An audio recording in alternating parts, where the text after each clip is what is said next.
I think we're live. Live. Let's tone down the language. We're effing live.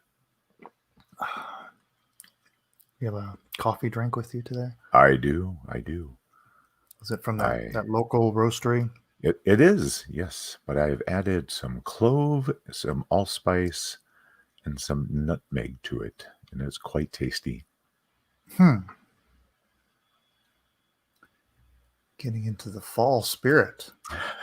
Well, actually, okay. No, it's way geekier than that. Oh. There's a on DS9, Star Trek Deep Space Nine, there is a Klingon coffee drink, more or less, called Ractagino. Oh my gosh. That, again, because, it would have been Dragon Con this week. There was somebody did a recipe for it, and it uses those spices in this. It's basically coffee chai. And it's pretty darn tasty, I have to say. And it's what is the drink? It's like a native you spoke of. Holy cow. Yeah, it's a Ractagino. Klaus joins us from Sweden. John. I'm sure I mentioned the cost that I am 1/4 Swede. Does he know that? I should know where in Sweden from which my people hailed. We just have John P. I'm sorry, I'm going to Piantkowski. Sorry, from Austin, Texas. I love Austin. That's a great city. April and I went there as part of our 10th anniversary.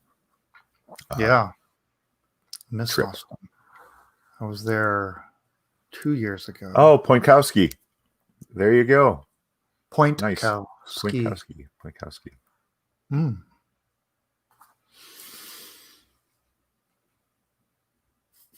Friend Jeremy from London. Jeremy. Just fixing the key on my new keyboard that was mistyping. How do you... Oh, a new keyboard. Do you have to fix new keyboards? Does it just work forever?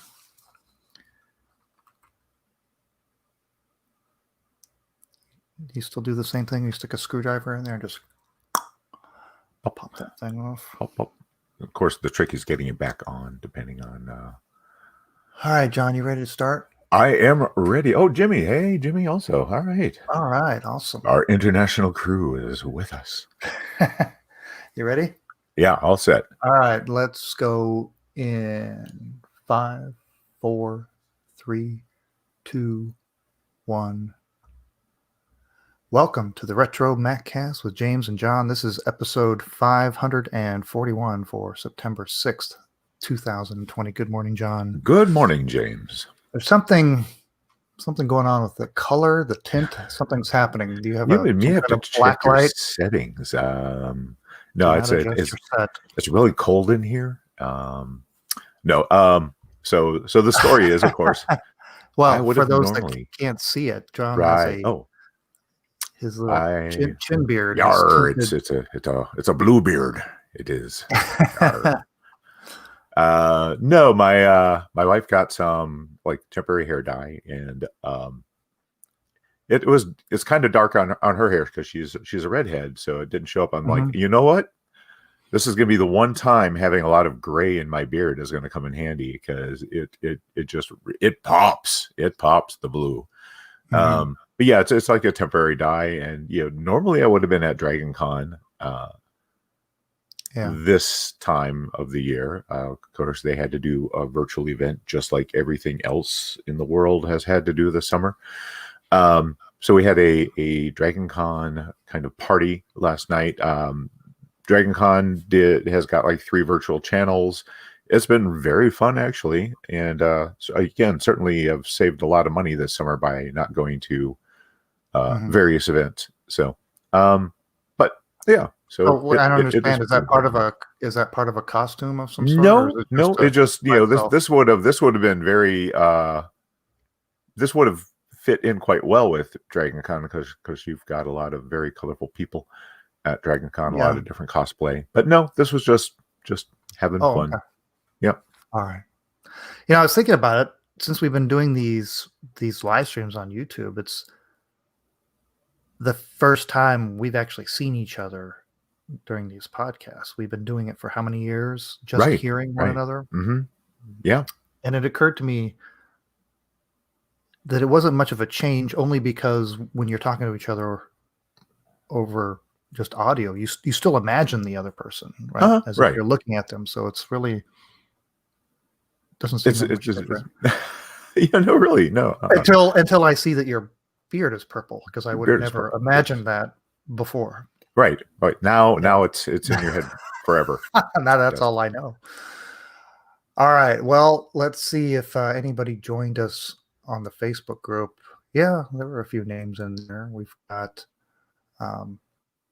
thankfully we got the pronunciation, because John Pointkowski joined us yesterday.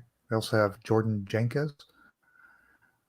Boy, I'll try this one. Priyanstano Perwanto. RetroViator. And I think that's it. I think Eric Dietrich was last week. So, yeah. Okay. Thanks for joining, welcome, everybody. everyone. Yes. We've got an international crew represented again in the chat. Of course, we are streaming live every Sunday at 8 a.m. Central U.S. Klaus from Sweden, Jeremy from London, John Pointkowski from Austin, Texas, and Jimmy from Dubai. Awesome. All right. Well, what are we going to talk about this week? We got some eBay finds, of course. Then we're going to talk about the 2 transitions ago, right? The transition from the 68K to the PowerPC architecture. Relive that a bit. A little bit of history there. Of course, that's kind of in preparation for the next big transition that everybody's about to make. And then we got some news, right? Anything else I need to mention? I think that sounds good. I got one of these. Can I show you this thing? We talked about this, right? Yeah. The SCSI to SD, the external pocket edition. Yeah. I mean, right. that is a nice little bit of kit. I mean, look at that thing. SD card there, and SCSI port, and it's got a USB port on it too, up front. But anyway, you need to use that. All right. Well, we'll be right back with some eBay finds. All right. And we'll switch on over.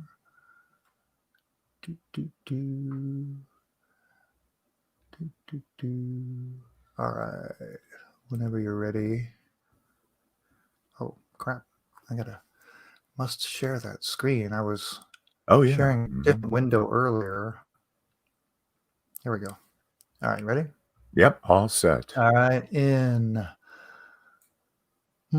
5, 4, 3, 2, 1. It's time for the eBay finds. Last week, we had the Macintosh 2 complete set. It was up for $500. Did not sell. If I remember correctly, that was a non-working 2, right? But it had the original 13-inch color monitor. That one's been relisted. Again, a starting bid of $500. And has another couple days to go, or you can make an offer. And then that Mac 512K little collection, complete with image writer, printer, had the carrying case, all the original software and documentation, still available. Buy it now, $349.95. Somebody should jump on that one. And the PowerBook 160, this was also a non-operational, but it came complete with even the original boxes. Buy it now, $199.99. Okay, this week we'll begin with this little guy. It's an Apple Watch with the Happy Mac icon, Apple red logo, welcome to Macintosh printed on it. description says a wristwatch that was offered as a novelty for Apple Macintosh in the 1990s, and leather band. They say, we sell authentic item, in parentheses, not fake one. All right. All right. Well, thank you for the clarification. well, there's been a translation in this that it's being sold from Japan. And, whenever you see these, and I've never seen one exactly like this. It's darn cute, I have to say. Well, yeah, when you got something that was sold in the 90s of an icon that wasn't really used since much before that, kind of suspect, right? What is that font? The Welcome to Macintosh. That's a traditional. That is a Chicago. Font. Chicago, that's right. Anyway, nice looking watch. It is. There's always the odd stuff that comes up in Japan that could have been officially made. It seems like the folks that were selling Apple computers over there, they had a little more leeway when it came to marketing materials. Yeah. And so they came up with some different stuff, but nice looking watch. Ooh, $298.97, or make an offer. Sharp little thing. I'm sure there's got to be what out there. I mean, in this day of customization and ordering whatever you want, I imagine there's. Oh, you know what? I know. There are some websites out there allow you to make your own custom watches like that. Oh, that's kind of cool. Upload your own artwork. All right. And have a little inexpensive watch, and so you could actually recreate this yourself very, very easily for much, much less. So that might be an option. But anyway, all right, what do we got? Next we have, this is a sad tale to tell. It is a Macintosh TV that, it's had a rough life. It is on the crack. It is very cracked. Either this was a very bad shipping job, which is what the seller thinks most likely happened, or just has gotten very brittle. So yes, it's the seller's. This is from the description. From my father's collection, most likely damaged due to during shipping to him. Case is very broken. I do not want to attempt to turn it on. I will leave it to the professionals. So because of that, they had a very low starting bid. And that seems to have worked. This still has 7 hours to go. This is at 9 bids right now. Current bid $120, and it is very broken, guys. So it's like, is there? I mean, first of all, this was a Trinitron monitor in there. So I'd be curious as to the person buying it. Are they going to do a project with it? Are they using it and wanting it for the innards? I thought if you had something like this, especially with that black case the way it is, have you ever heard of something called kintsugi? No. It's a Japanese art of repairing broken pottery with gold. Well, I was going to ask you about that. If there is a way to repair these plastics. Well, with actually, I mean, in all seriousness, as long as all the parts are there with the black plastic, I think if you glued it together well, took care and took it apart and glued it together, you probably wouldn't notice the seams too much, but it is pretty darn broken. Yeah, I think, I'm thinking there's going to be pieces missing. But so I think almost turning it into an art piece would be the way to go. And I think the kintsugi would be very, very interesting way to go about it. Be like a different kind of Frankenstein with like visible scars. Right. Well, that's the whole thing with that art is to kind of glorify the imperfections that are left from trying to repair something. It's really neat. I was kind of surprised that there was this much bidding activity. This much bidding, right? Of course, 9 bids could be just from 2 people. Now, of course, I suppose the other thing is maybe they want the logic board. Maybe. I mean, it was an unusual board. I mean, but I bet you should be able to use that in a Color Classic if I'm thinking correctly. Well, it ships from Bend, Oregon, so Ah, bend, not could maybe break. well, I Probably noticed better. to us the shipping would be $100. Well, that's For a this person, heavy, it's heavy pretty heavy. thing. Yeah, absolutely. And they want to package it well so more damage doesn't occur. Uh, yeah, yeah.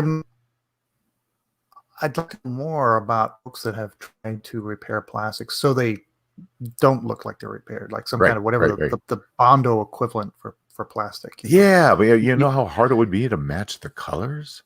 you glue it up.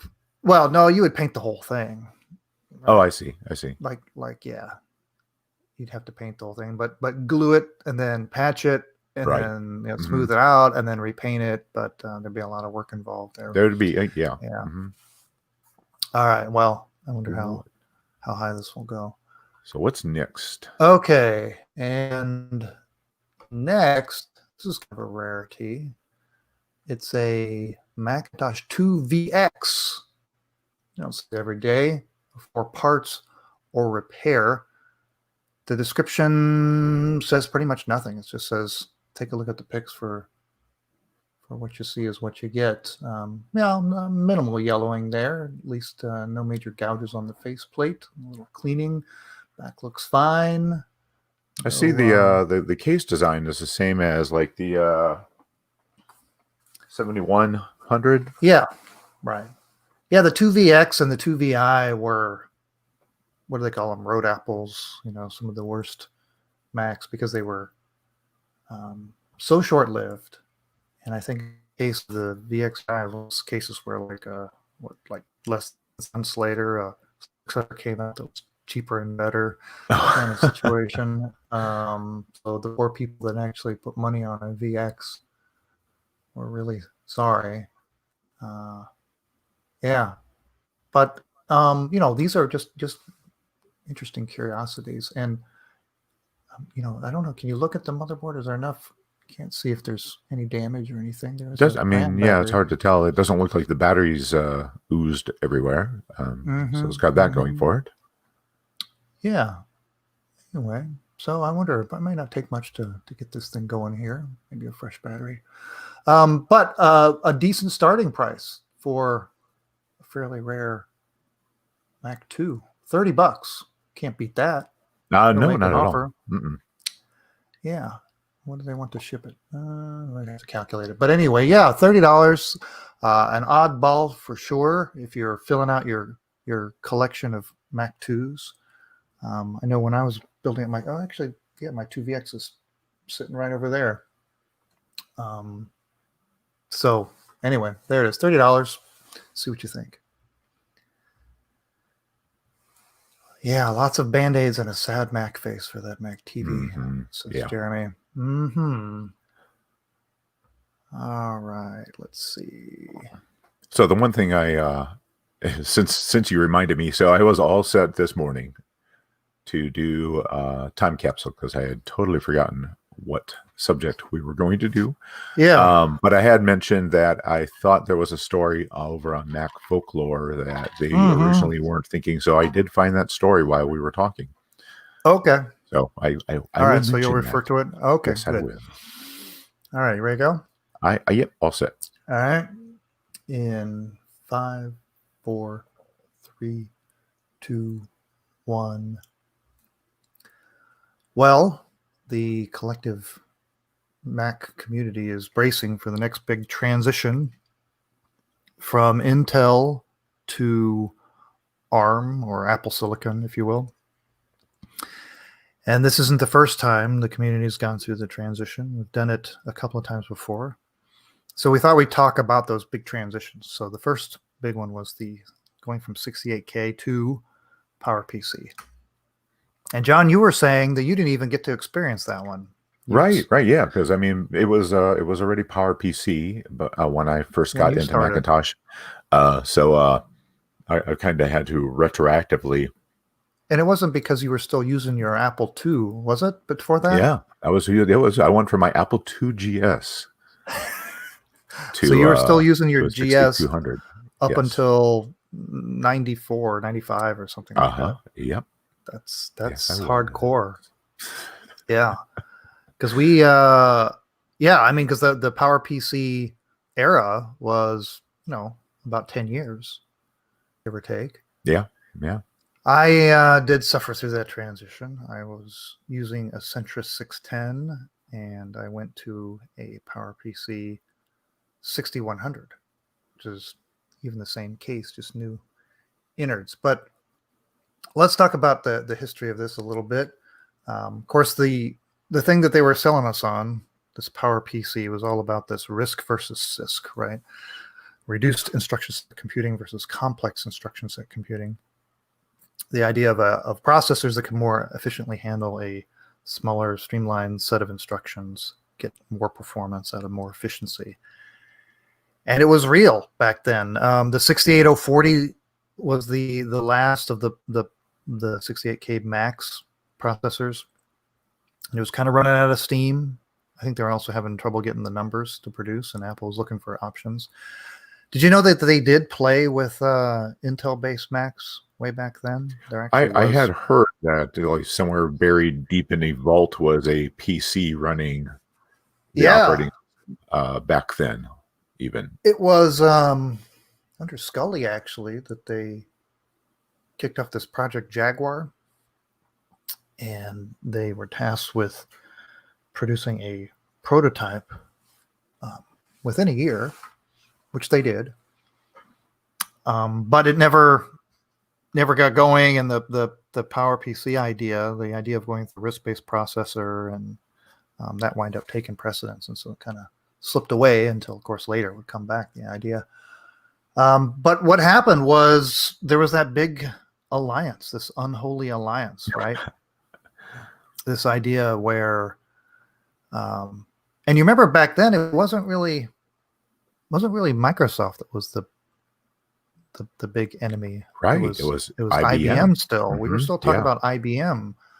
And so when Apple announced an alliance, the AIM alliance, Apple, Intel, Motorola, back in 91, it was quite a surprise.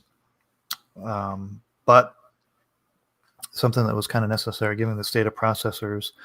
So they all got together. IBM had this really cool power architecture, and Motorola had a RISC-based processor, but it wasn't really doing that well, and they could produce these chips. IBM could potentially produce them, but Motorola more in scale. Three of them got together, but it took a whole bunch of years before we would finally see a Mac with a PowerPC architecture. Actually, it was about 3 years later before the Power Macintosh 6100 came out in 1994. They had the 6100, the 7100, and the 8100. All right. So yeah. So as far as like the user transition, I do know they had what was it called, Rosetta? Did they use? Or was they or, did.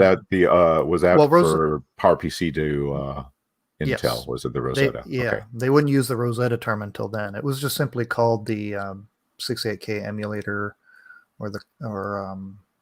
It's my understanding that was pretty bad at first, right? It was actually very good.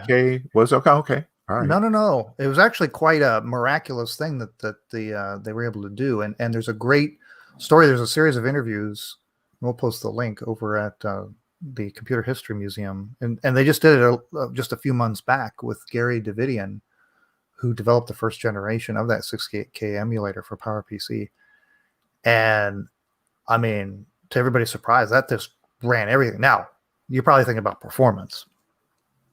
That's a different thing. But as far as compatibility, it was okay. Yeah, very good. I had thought that some of the more higher end software for the 68K didn't necessarily run.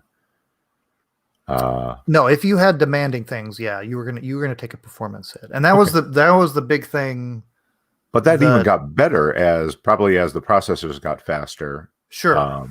And maybe more streamlining of the software. But for a lot of old Mac users, that's what's sticking in our head when we're talking about going from Intel to Apple Silicon, and there will be this lag of porting your favorite apps over, or they may never get ported, right? And so you'll have to be running under possibly this emulation. It's not all quite figured out for this new transition, but everybody that was a Mac user back then remembers, this is the future. They talk about all the benchmarks and how fast the PowerPC is, and so I drop $2,000-$3,000, of $94 onto this new Mac, and it's slower than my old Mac because I'm running all my original software under emulation. Of course, another problem I think that going to the PowerPC, that it added to the whole Macintosh Apple thing was because of the way the processors were. Mm-hmm. If you didn't know anything about the processors versus like PC processors, they sounded slower, and there was that whole myth. Oh, that's right. Yeah, because they had versus right the clock cycle comparison. Yes, The megahertz Yes. myth that Yep, Apple that's was saying. Yes, because completely different architectures, handled instructions differently, and so Apple had to go out of the way to show other ways to measure it, and it was difficult because you're right. People just very easily look at speed, and something that's faster is better. So that was a difficult hurdle to overcome. I'm going to take a while to do that. But when that message is being put out there, and yet you're sitting here, you just upgraded, and now you're running slower than you were before. Everything's very confusing. You're right. And it was very confusing in the marketplace just within Apple, because here you have the future, the PowerPC Macs, these desktops, but it would take a couple of years before, say, laptops with PowerPCs would come out. And there were still 68K Macs in the form of laptops coming out a year and a half later. Well, wasn't that, I mean, part of the demise of them switching over to Intel later was the fact that they could not produce a decent G5 processor that would run. Right. They started getting small enough architecture. Hungry. Yeah. Mm-hmm. Yeah. There was rumor, I think, of a G5 laptop. I'm not sure if there was ever a prototype released out into the wild somewhere, but that was it's always, as the architectures get old and there are kind of sometimes limits.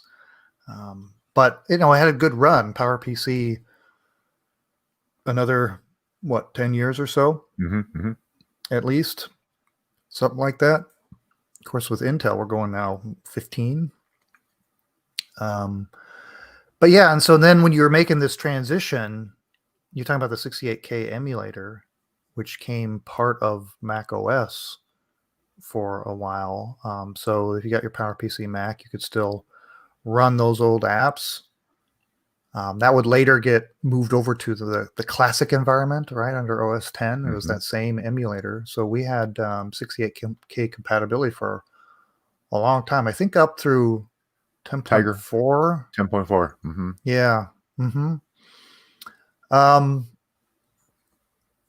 So yes, it was just extremely complex operating in those days, between what software, what operating system, what processor you're using.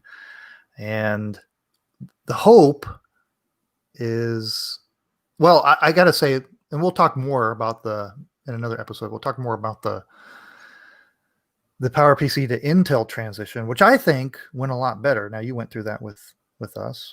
Mm-hmm. Yep. Some of us are still going through that. I think I am. I think I finally made the transition completely, because I was using an app that would only run on earlier systems, and right. But I finally I was running in virtualization. Virtualization. No, they ported the app. They ported the app. Oh, okay. Finally. Yeah. All right. Yeah. So anyway, well, I don't know. I mean, what did everybody else think? Wasn't that anybody in the chat room got any stories to share? That transition was painful, as I remember, and people have the scars to remember that. And so when the Intel transition came, I was like, oh no, here we go again. But a lot of lessons learned from the previous. And so it was a lot smoother, especially the legacy support That was huge. There's so much, every time you increase your install base, you have to pay that much more attention to those legacy users. Like when it's not like the early days when the Macintosh came out and it was backwards compatible with nothing. Right. Can you imagine that today? If somebody said, hey, starting a brand new architecture software, completely a computer. Yeah. Right. A brand new. Yeah. Yeah. I mean, it was crazy back when Steve did it with Next. Right. In the early 90s. That was pretty bonkers, but it almost kind of worked. Today, forget about it. Right. They keep trying it with portable devices. Somebody will come up with a new phone architecture. Sure. Mm-hmm. But if you don't have the apps, developer support, and an installed base, good luck. It better be very revolutionary. But so one more bit of processor trivia from over at Mac Folklore, or folklore.org, I should say, was when, all the way back to Jeff Raskin, the guy who started the Macintosh project, he did not want to incorporate the 68,000 microprocessor. He wanted to use the 6809, which was cheaper but weaker. But of course, what Jeff Raskin envisioned the Macintosh to be was a totally different beast than it became. He wanted a very cheap, no mouse, computer. So so you're saying there was almost a transition even before the 68. Right. There was kind of missed one there, the pre-Mac. One more article I wanted to throw out there. It's a very good read. It's over on applemuseum.bot.org, and it's a detailed account called the PowerPC Triumph, and it goes into all the nitty-gritty, nice. Especially a lot of behind-the-scenes stuff. It's written by Andy Mesa, and it was written back in '97. It's really a cool read of how PowerPC came about, all the various false starts and different secret projects. It's kind of cool. The very last sentence says, "It is apparent that the PowerPC is the future of computing and will lead us into the 21st century." So, there you very go. Nice. It lead us in the 21st century, at least the Mac community, till about 2005. Then it abandoned it. PowerPC, they're still around. Even though Apple stopped using them for Macs, IBM would continue to use them to develop the architecture. And they were also used in the Xbox. That's right. Mm-hmm. That's right. Imagine that. Microsoft. Yeah, about the same time that Apple switched over to Intel, Microsoft switched over to the G5 for the Xbox. Crazy days. There was even a way to try to there was even a way to get OS 10 running on the Xbox, but I guess it's my understanding that it took about a day to boot. Oh. All right. We're done with that. Jeremy plunked his money on a Power Mac 6400 when it first came out. It was a piece of junk. Oh, really? Oh, I always liked the look of it. They do look cool. I thought it was a good gaming. I thought it was a fairly There was a 603 EV in the 6400. It was certainly better than my 6200, I have to say, Jeremy. The 6200 was terrible compared to the 6400. We could admit that there was probably 5 years of Macs that were all junk. And it pretty much, really, the 603 processor was not even when they did fix some stuff and bump up the speed. Oh, hey, Klaus also thinks the blue looks good and I should keep it. I think the only redeeming feature of the 6400, 6500 is the case. It's a cool looking case, and it's got that built-in subwoofer. What? The subwoofer right there in the front. Heck yeah. Yeah, a nice little I always like the fact consumer that it kind of looks tower. like a 1950s fridge to me. Yeah, it's kind of those rounded soft Rounded. edges. Yeah. Mm-hmm. All right. Oh, Let's move on Jeremy, to some news. 9600. Hello. Now we're talking systems. Yeah, they got their act together, but that was a Ooh, dual lot of processors? money. What? Did Oh you yeah. pay for that with your own cash? I mean, gee, on 9600. Oh my gosh. With dual processors, yes. Especially with the UK tax thrown on top of that. Oh, that's right.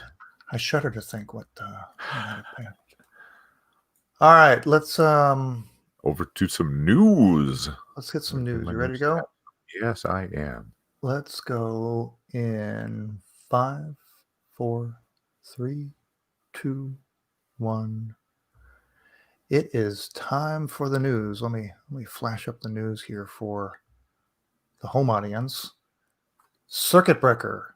I guess it's a column series over on The Verge. See this thing? This suspected Apple Watch prototype is disguised as a tiny iPod.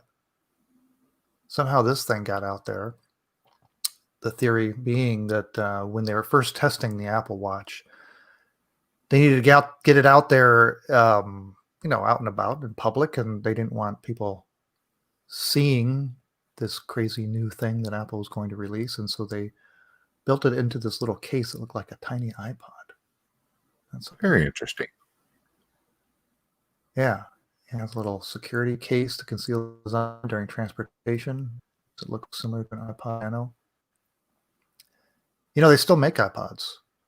I did a little tech support from my uncle after he just got a new iPod. Really? Nano, yeah. Well, and then they have the touch as well. Yeah. And there's always cool stuff going on over on Reddit. If you go over to the what's the group over there, the Vintage Mac group or whatever, this user, which is Berend Vosmer, modded a brand new power supply to power their Mac 2 FX. Oh, very nice. Which is a nice little project here. Mhm. And they got a little video of it even starting up. And so they had to do some clever stuff because remember the Mac 2 has a soft power on. Yeah. You can hit the keyboard and off it goes. So they modified a FX power supply. And I think they're going to post later a little write-up of how they did it and the model and all that. So, yeah, I mean, we talk about logic boards, caps leaking and all that, but, drives failing and power supplies are another thing. They've actually been pretty robust. We haven't heard a whole lot about failing power supplies. I mean, sometimes you'll release the magic smoke. Has that happened to you where you've plugged it in and popped goes the power supply? I'm trying to remember if I swear I've had something, but I couldn't say what offhand. Yeah. Yeah. I mean, I can recall. I know Apple II power supplies. Even those are pretty robust. Yeah, there's a particular something called a RIFA RIFA capacitor which is only a filter capacitor. So a lot of people just remove them nowadays and not replace it with anything. But it's my understanding that at this point in the time they are a ticking time bomb and they smell atrocious. Yeah, that's right. So I guess it has been likened to like a fishy fish smell, which I find interesting, but something I hope I never encounter first hand or first nose, I should say. Well, let's see. Over on YouTube, this popped up into my feed, and I was excited to watch these videos. Had you seen this before? I had never. The Macintosh librarian, we need to get her on the show. These are just really cute. She's got like 4 or 5 videos. This is Miss Fox, the Macintosh librarian, and she's always accompanied by her trusty assistant Mackie, which is or Mac-E, I'm sorry, Mac-E, which is a classic 2 come to life with an animated face. Yeah. And it's so well done. And the the accompanying voice and the two of them just talk about old games or using a classic Mac, and they are just superbly done. I mean, the amount of effort that goes into it, no wonder. And my comment to you earlier was the fact that it's just like it looks like Zoe Deschanel has gotten into old computers, because she just this lady looks like a Zoe Deschanel character. Yeah. It's just really cute. Such a Love great it. idea. Such a great Yeah. idea. Yeah. And so I think the latest video has them talking about Glypha for the Mac, which was that Joust knockoff. Let's see. And that's so anyway, go look for Macintosh Librarian over on YouTube. And Dana Sabera, aka Nano Raptor, has been added again with some wonderful fantasy creations of Macs that could have been, or maybe they were, and we just didn't. We weren't keeping. They were coming fast and furious. From an alternate timeline. Yeah, there were a lot of Macs coming out in those days. Here's a 550C with an active widescreen display. Look at that beautiful resolution they're getting on that. Probably still 256 colors, but beautiful. And then you see this one, the little portable. Then so that is almost doable now. It would she took that's like an old an old Nintendo Game Watch system. Yeah. But modified to run the Mac OS. Looks like System 7 running on that thing. Beautiful. Love this one. The DuoDock MP, the 4-bay DuoDock multiprocessor.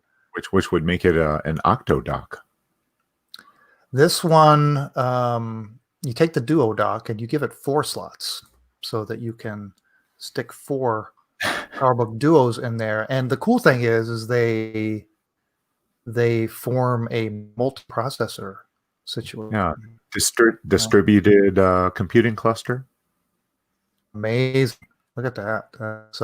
That's a beaut. And then my favorite is this one right here. This is the Macintosh SEFD HD SD.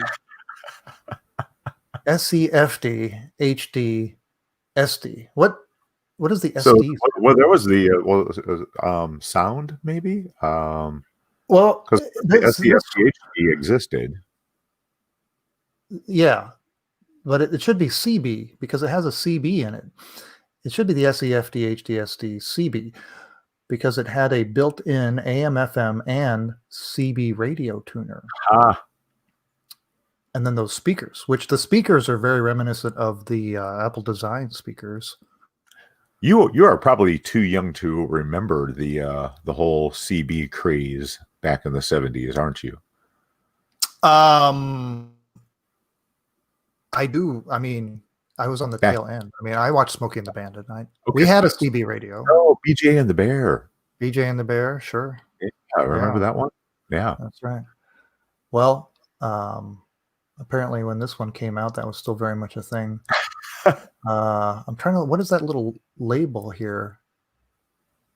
There's a little label, interesting label there, and but yeah, that one's very well done. I love it how it's the perfect width of the Apple extended keyboard. Yeah. Right. Anyway, you should go. All should be following Nano Raptor and see what she's coming up with next.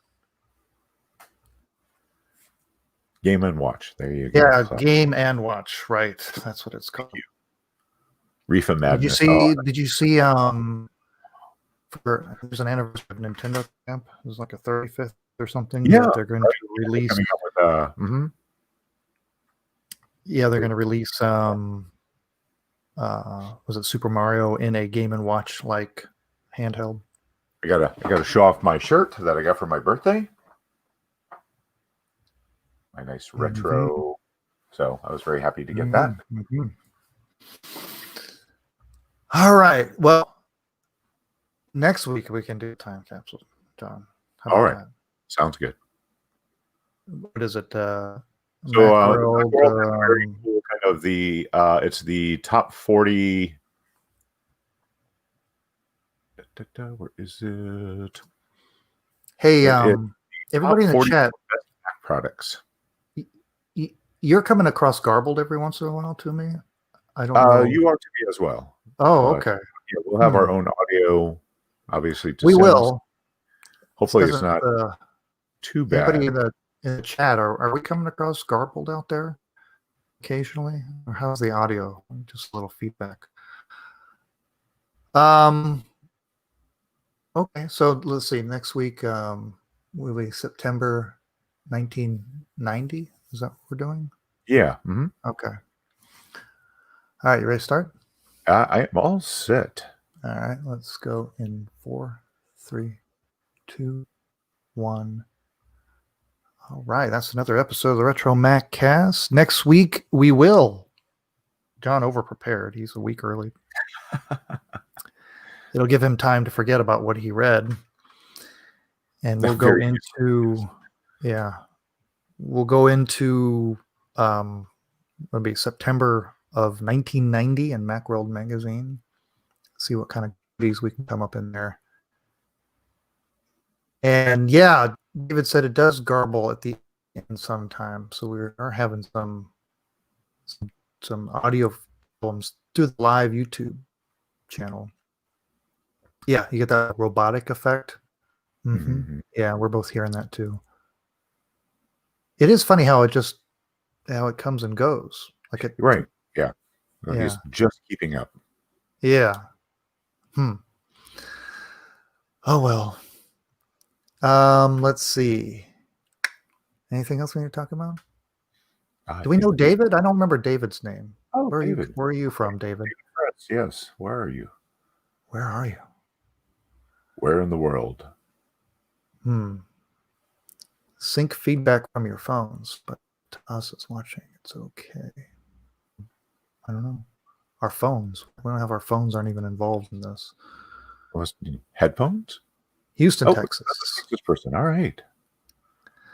All right. Well, I think that'll do it. You want to send me some audio files? I will send you some audio files.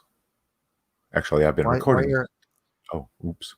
While you're doing that, I'm going to look through here.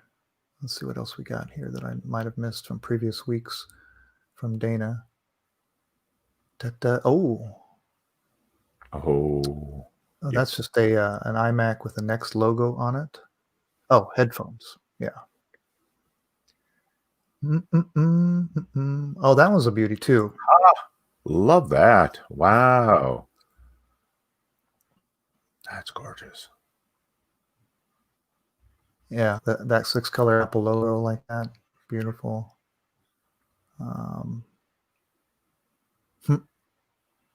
Yeah, I think we talked about some of these before.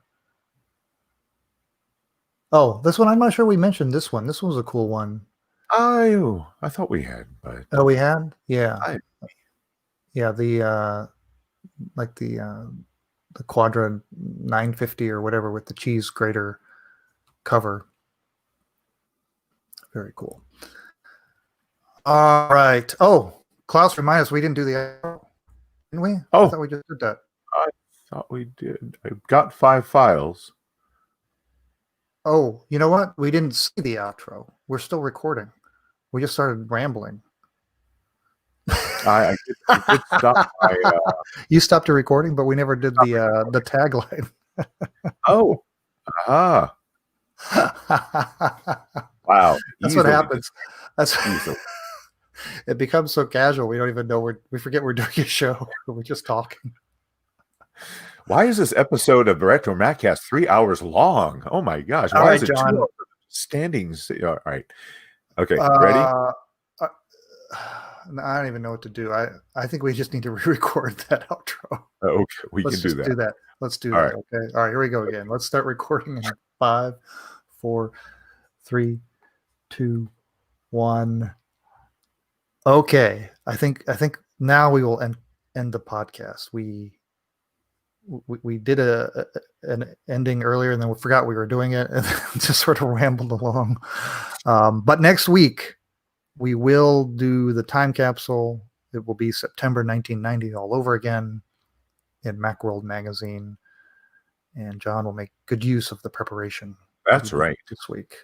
Yeah. And so our thanks to everybody in the chat room for joining us. We got another international crowd. We were joined late by David Fretz from Houston, Texas, with the usuals out there. Don't forget to join us on YouTube if you want to watch how this happens live and all our mistakes. That happens at 8 a.m. Central US. And anything else we need to talk about on Sundays? Yeah. Nope. Good on my end. All right. Well, until next week, remember, it's not old. It's retro. All right. Klaus gets the prize for keeping us on track. We need a director, is what we need. There we go. Of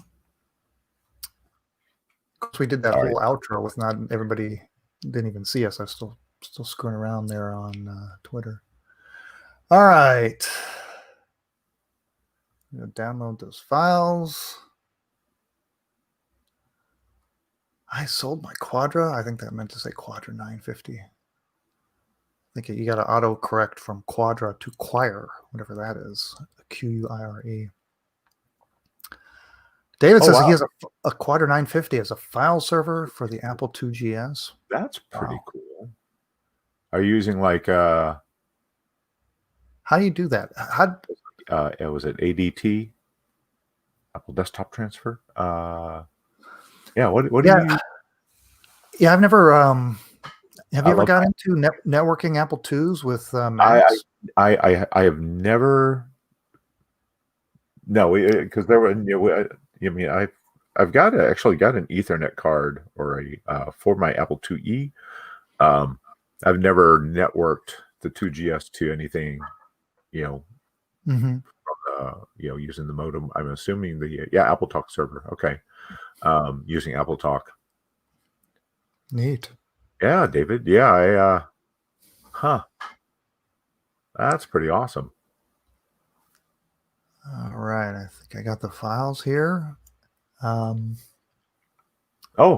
John just he's got a 2GS ROM 3 on the way that he's going to be working on something. Now the ROM 3, that's a custom homebrew ROM. No, that was the final ROM. Yeah, the final ROM. The final ROM. The final ROM. And what is it about the ROM 3 that made it special? You know what? I do not know. Mine was a ROM 2. I do know that there were some games that did not like the ROM 3. Mm-hmm. 1 meg on the motherboard. Cool. And look at Brian Bijou pops in with a comment. I've net booted my 2GS from my A2 server for a long time. It's great. Nice. That's pretty cool. There's if you're wanting to have a good cheap internal drive for the 2GS, I recommend the Booty card. Mm-hmm. Very good and very cheap. Mm-hmm. All right. Well, I got the files. We're good to go. All right. I think we'll say farewell to everybody. Thanks again. We'll see you. If your 2GS users are over on Facebook, message me, and we will talk some GS stuff.